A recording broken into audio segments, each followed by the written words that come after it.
Okay, let's go. Fine.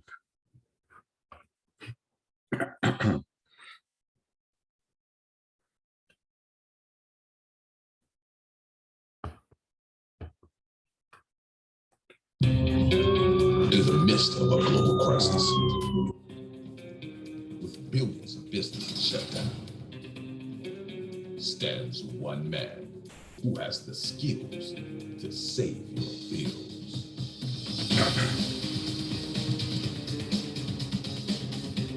He's on a mission to let businesses know how they can grow. If you're a business owner, what does everybody want more than anything else? So when everybody say, taxing! He'll take on your taxes, increase your cash flow, and coach you to success. Gotta make yourself look human. Once you start helping these people like that, you're gonna give people experiences. Albert Corey is the tax man.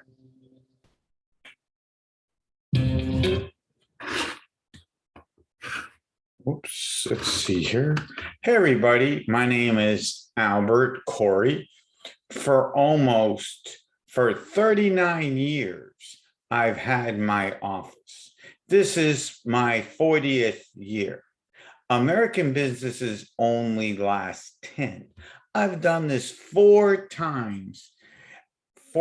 As an accountant, I have systems and processes in place that have made seven figures consistently. Today, I can only talk about a few of them. We are going to ask you to join our masterminds to help you grow your business. We are looking for 7 people today to join our mastermind. So if you want to 10x your income, I want you to raise your hand. If you're watching this on YouTube or Facebook, I want you to put 1 in the chat room. Okay. So today we're going to talk about do not start your business until you watch this. That's right. Why you don't want to start your business? Because we're going to show you the systems and processes I've put in place after working with 19,000 business owners over the last 39 years.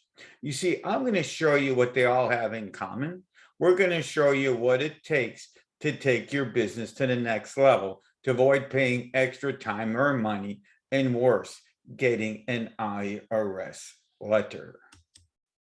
Now, thank you for showing up. Because you showed up today, if you text Taxman to 26786, text Taxman to 26786, you're going to get my 28 simple hacks I use to grow my multi-million-dollar business. You see, I have a real office and a real business in Hialeah, Florida. Just Google Albert Corey Tax, and you'll see I have a real business and I pay rent. So now, the first 2 things we're going to talking about is 2 reasons why you want to register your business. That's right.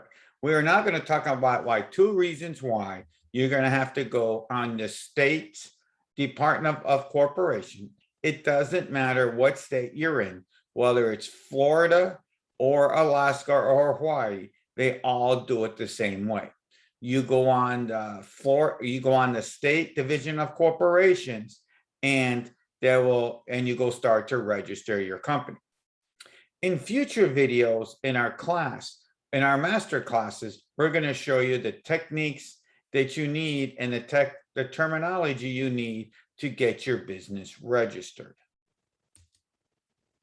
Now, the first 2 reasons why you need to start and register your business. Okay. Oops. The first one is liability. You see, liability is probably the most important one you need, because when you register your company, you do everything right, you as an individual disappear. It's almost like having a baby. That once the baby is born and you register and you go on the IRS and get an EIN, that's an employee identification number, you as a person will almost disappear from the business. Now, obviously, I'm not a lawyer, so please go and ask legal advice. This is just my opinion. So here's what happens after you open up the corporation. You get the EIN number. It also works with an LLC or sub-S company. So what happens is once you get it open, now your personal assets are not at risk, meaning if something happens, they should not be able to have to go over you on your personal tax return. So how could this equate back to you? The best example I talk about almost every day is if you're a painter. So you're a painter and you started Miami Painting Company. You're painting somebody's house and now you spilled 3 gallons of paint on a brand new Maserati. Okay, and it's going to cost $75,000 to fix. Well, guess what? You're a startup, you don't have any extra money. So if they try to go and sue you, they're only going to sue the value and assets of your company, which means is whatever you have in the bank at that time or what you have in value for your company, they can only get. They cannot go after your house. They cannot go after your car. They can't go after anything in your personal bank account. They can only go after what is in the company's name. And that, like I said, that could be very important. All right. Or here's another good example of this is you go and rent a warehouse or you rent a store in the middle of the mall. You just start to get open and then COVID hits. This happened to some of my customers. So you open the store, COVID hits, and I got one even better. You open up a office. You open up a catering company, right? And it was a banquet facility. COVID hits. In some states, you still cannot open up your place. Well, guess what? The bills mount up. Now the rent goes up because you're paying $5,000 a month, goes up to $60,000. You can't pay the bill. So now you just walk away. The owner, in most cases, and in most states, they can't come after you personally. So they can go after the company. And that's why the liability. That's why you don't want to have it in your name so they don't come back after you. Now, another reason why is you want to look bigger. Now, some people say, hey, Albert, why do you always say that? Because in the world of business, 2 things. You got to be able to stand out in a noisy world. Okay, you have to learn how to stand out. And one of them is you want to have a business name. So on your business cards, let's go back to what I was saying, your Miami Painting or your Miami Painter Inc. So there's so many painters out there that just say, Jimmy's paint job. And guess what? Chances are people are gonna go to Miami Painting Inc. because you look bigger. But I think another biggest reasons why you want to be incorporated or have an LLC is that if you are doing wholesale of products, there's a lot of companies out there. Okay, there's a lot of companies out there that they won't sell to individuals. They're only going to sell to people with companies. There's even some states that will tell you that when you try to get a sales tax certificate, that they will not give you that certificate until you show them, until you show them that you're a business. You have to go through all the hoops to show me that they're business. Then the state will give you the sales tax card, which is what's going to be needed to a lot of wholesalers. That's one reason why that's another reason why you want to open up the business, either a corporation or LLC.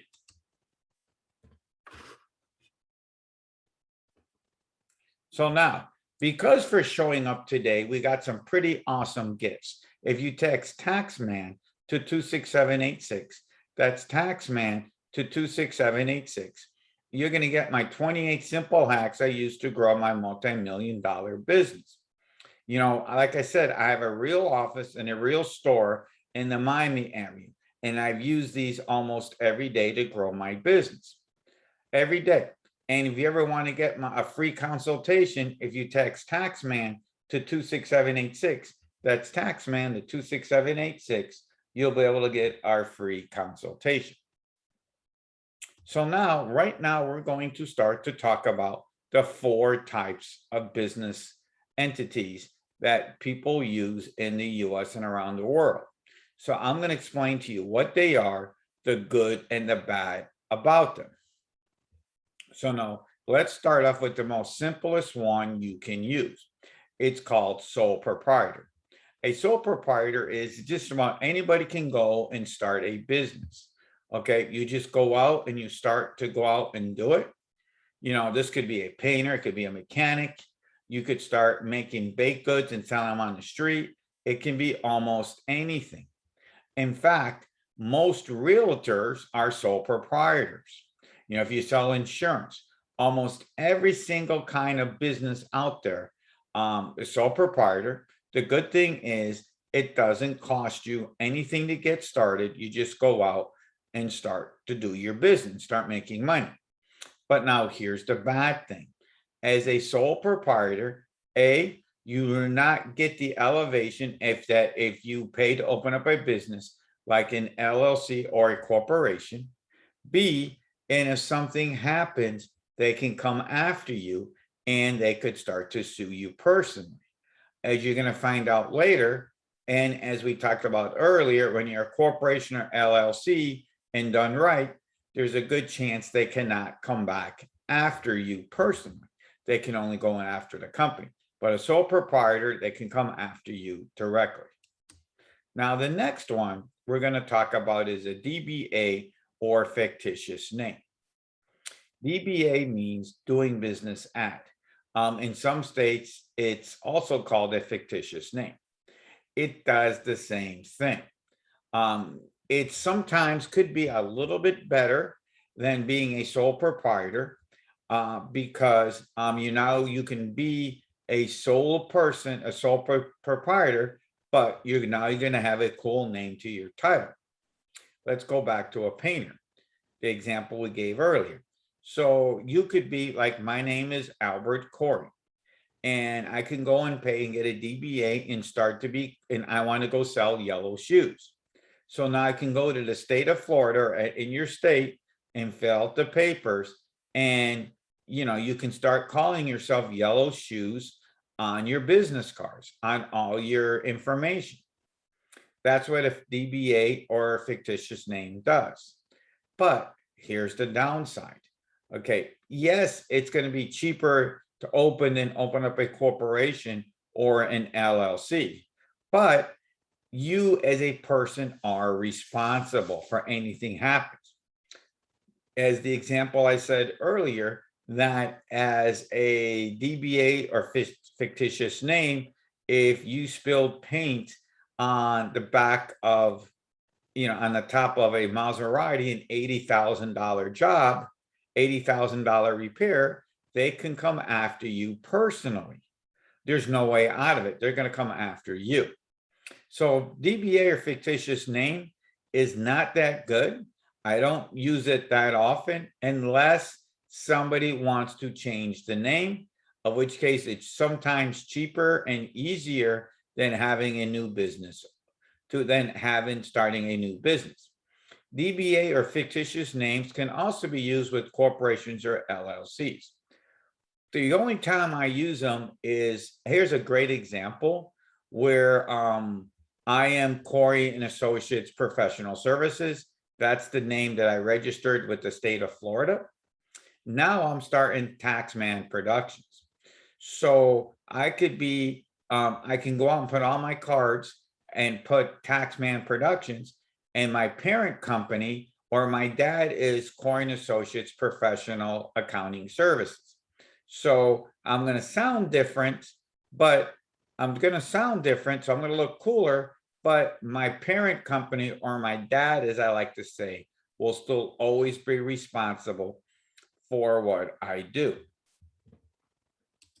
So now the next one that we're going to talk about is a sub S company, or as an 1120S when you file a tax return. This is the one I tend to use more often with my clients. It's the reason behind it is you're going to get the protection as a corporation, which is very good. You only need one partner, which is also good. And you can use it for almost any business. I've always recommended this to my startup business people. It's startup business people, because if you are a painter, and I'm always going to keep using this as an example, statistically, you're not going to be making $250,000 out of the box, and you're not going to have a lot of shareholders. So the one definition of a sub S company is you can make up to 249,000. You can have up to 14 shareholders. And the beauty of it is you can be a shareholder of one. If you make a profit or loss, it will transfer over to your personal return on called a K1.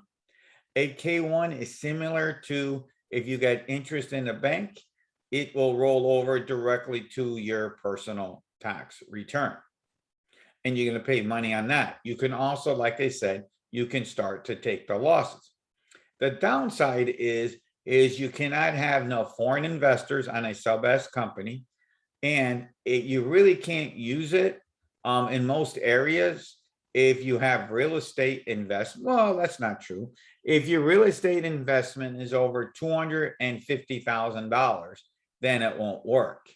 So depending on the area, so it won't work over $250,000, or you want to have more than 15 partners. If you have 15 partners, you can't be a sub S company.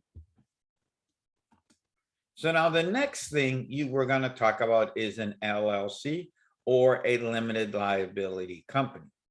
You see, what's cool about this is most people are using them for real estate. That's the biggest thing. You can use them for real estate. You also can use it for, if you can have foreign nationals, that's also good for foreign nationals. And you can make as much as you want. You can have as many partners as you want. However, here is some of the downside. The downside is you must have two partners to make it really work effectively, because an LLC, just like a sub S company, is going to give you a K1, which is, like I said, is a dividends or interest sheet. I guess the best way to describe it is it's just like getting interest in the bank, and that passes over to your personal return. You also can take the losses. Okay, you also can take the losses of the return. So LLCs are good, but here's the problem of most LLCs. You see, the average person who opens it up, and they tend to do it on their own. I see this every day because they don't want to pay for a professional to open it up. So what's going to happen is it now becomes what they call is a single member. It comes a single member LLC. I am not a fan of this, because everything is now on your personal return on the IRS form called Schedule C. So what a Schedule C is it's on your personal return, and you put how much income you make and how much is your profit or losses and whatever you make.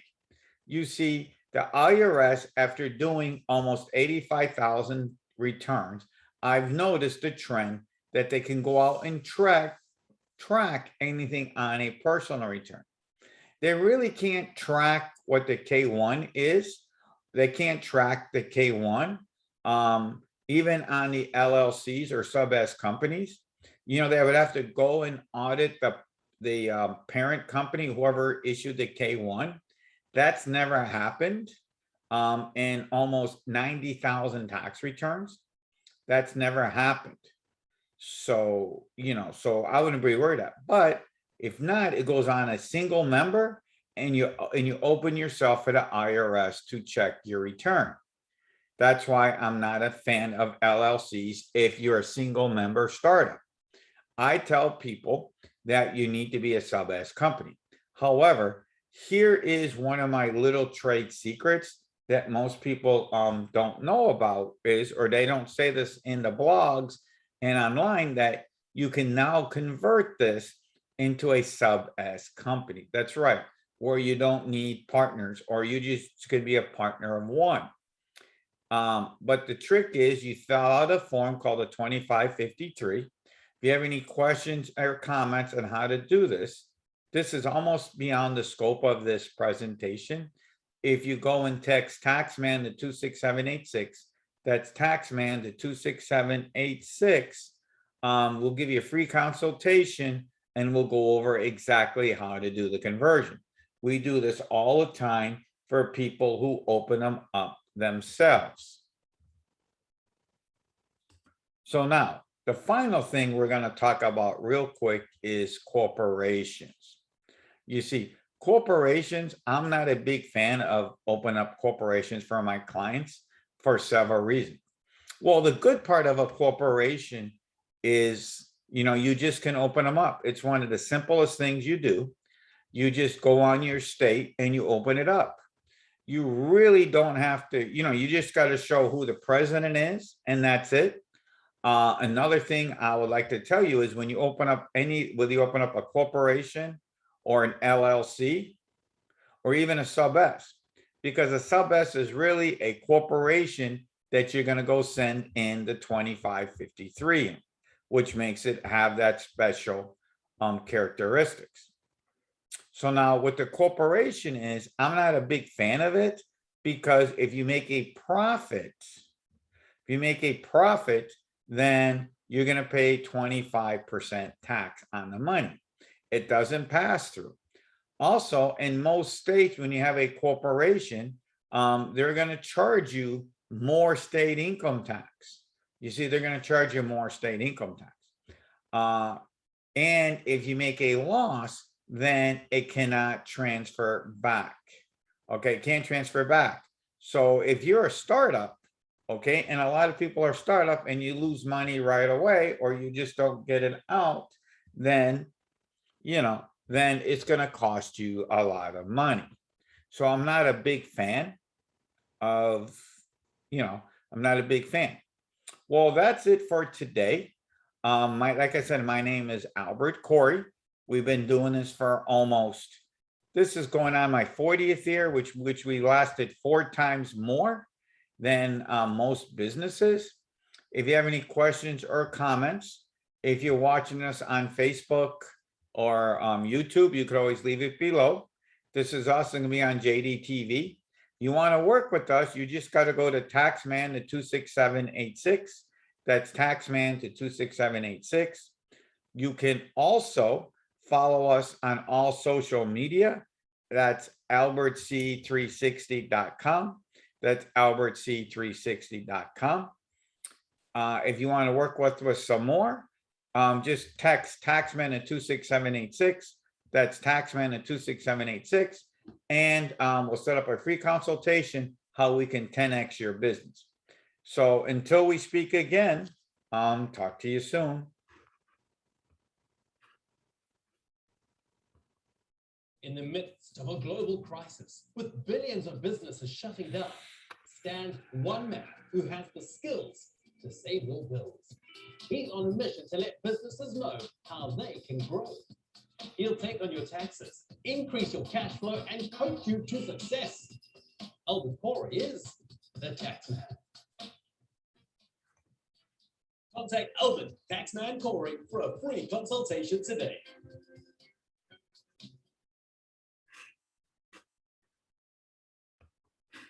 Thank you, guys, and talk to everybody soon. Bye-bye.